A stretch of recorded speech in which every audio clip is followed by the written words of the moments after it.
وذكر فإن الذكرى تنفع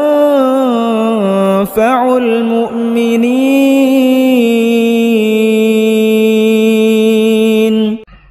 1926 میں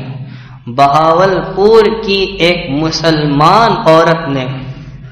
عدالت میں یہ مقدمہ دائر کیا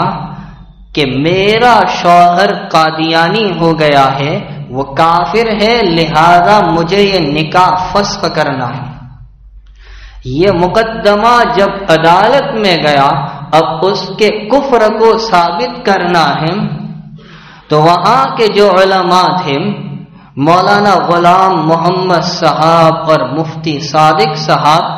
انہوں نے سوچا کہ کوئی مضبوط عالم کا انتخاب کرنا چاہیے جو عدالت میں ایسی تقریر کرے کہ اس ملعون اور بدبخت کا کفر ثابت ہو جائے۔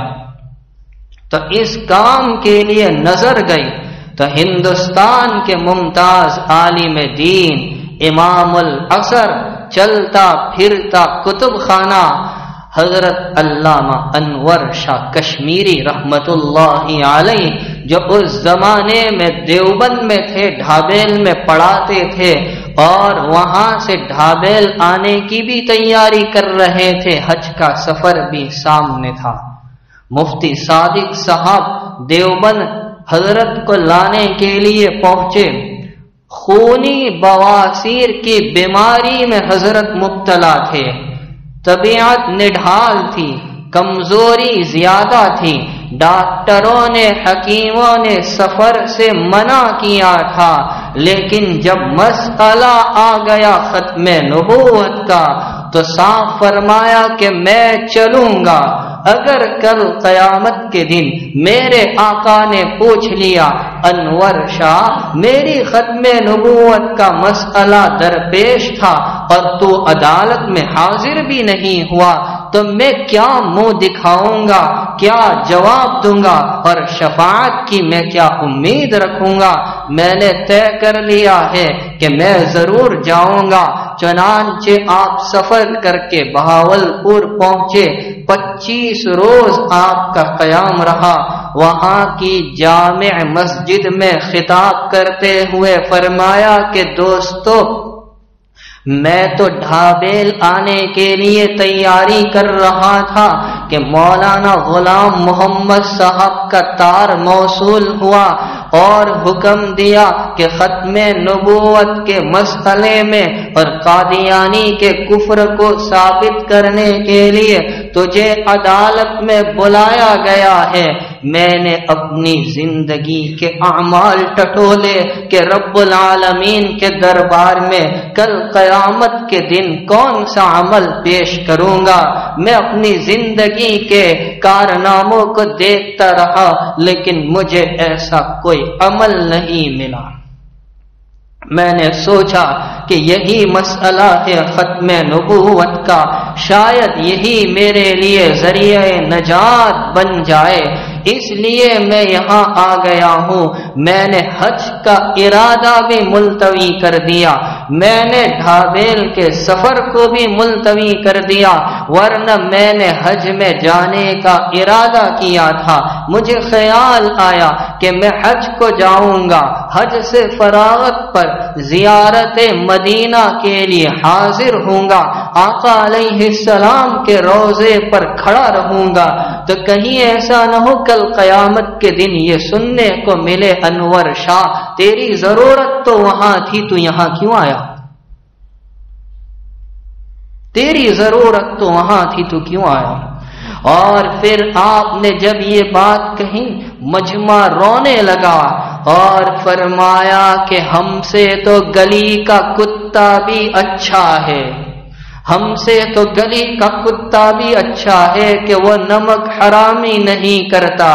وہ اپنے مالک کا وفادار ہوتا ہے، ہم محمد کے نام لیوا ہے، ان کے امتی ہیں،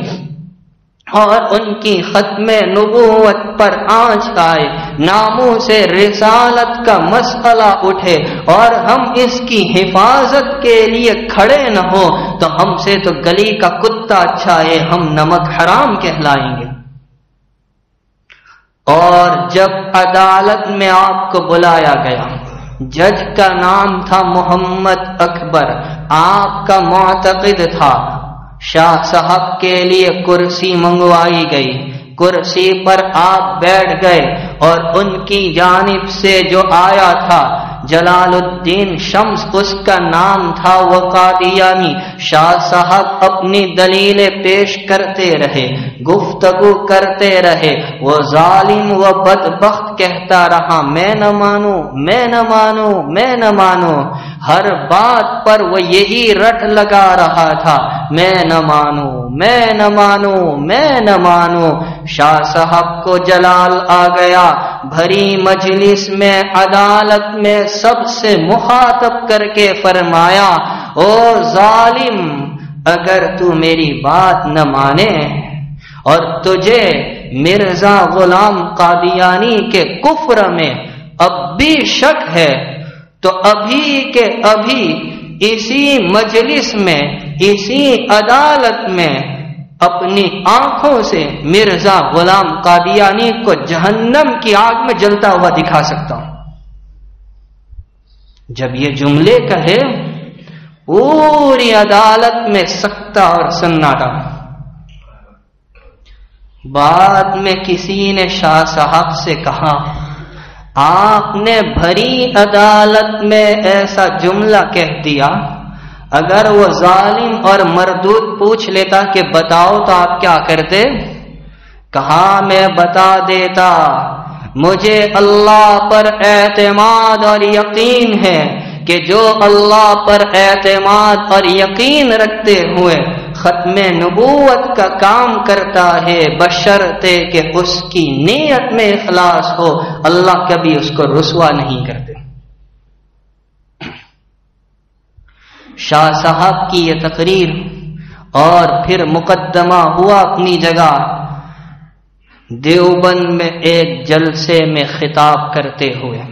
امام العصر علامہ انور شاہ کشمیری رحمت اللہ علیہ نے صاف فرمایا تھا کہ میرے نزدیک مرزا غلام قادیانی مردود ازلی اور شیطان سے زیادہ ملعون ہے، کہ شیطان نے تو صرف ایک نبی کا مقابلہ کیا تھا اور اس بدبخت نے سارے نبیوں پر انگلی اٹھا دی ہے، اس لیے یہ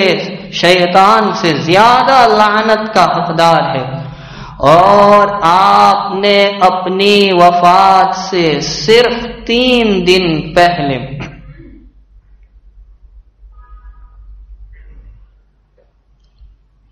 اپنی وفات سے صرف 3 دن پہلے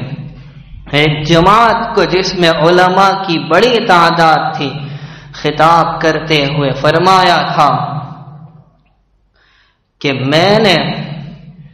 تقریباً 2000 لوگوں کو حدیث پڑھائی ہے اور میں نے تاریخ کی، سیرت کی جتنی کتابوں کا مطالعہ کیا، میں اس نتیجے پر پہنچا ہوں کہ 1400 سال میں قادیانیت سے بڑھ کر کوئی فتنہ نہیں آیا، لہذا اگر تم نبی علیہ السلام کی شفاعت چاہتے ہو، حوض کوثر پر جام چاہتے ہو، تو اس فتنے کے خاتمے کے لیے اٹھ کھڑے ہو جاؤ۔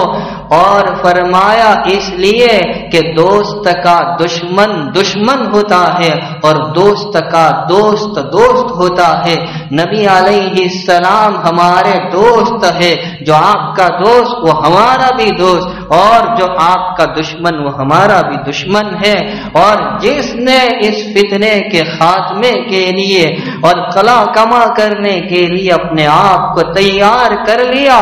میں جنت کی ضمانت لیتا ہوں۔ اور ایک مرتبہ آپ نے اپنے متعلقین کے درمیان عجیب بات کہہ دی، فرمایا حدیث کا کام کرنا یہ بھی دین کا کام ہے، فقہ اور مسائل پڑھانا یہ بھی دین کا کام ہے، تفسیر کا کام کرنا یہ بھی دین کا کام ہے، دعوت و تبلیغ کرنا یہ بھی دین کا کام ہے، لیکن میرے نزدیک سب کاموں سے بڑھ کر ختم نبوت کی حفاظت کے لیے کھڑا ہونا یہ سب سے اہم کام ہے، اس لیے کہ ہم جتنے کام کریں گے، چاہے حدیث کا ہو، تفسیر کا ہو، فقہ کا ہو، دعوت و تبلیغ کا ہو، یہ سب نبی علیہ السلام کے اعمال کی حفاظت کے لیے، اقوال کی حفاظت کے لیے، سیرت کی حفاظت کے لیے، اور ختم نبوت کا کام وہ آپ کی ذات کی حفاظت کے لیے،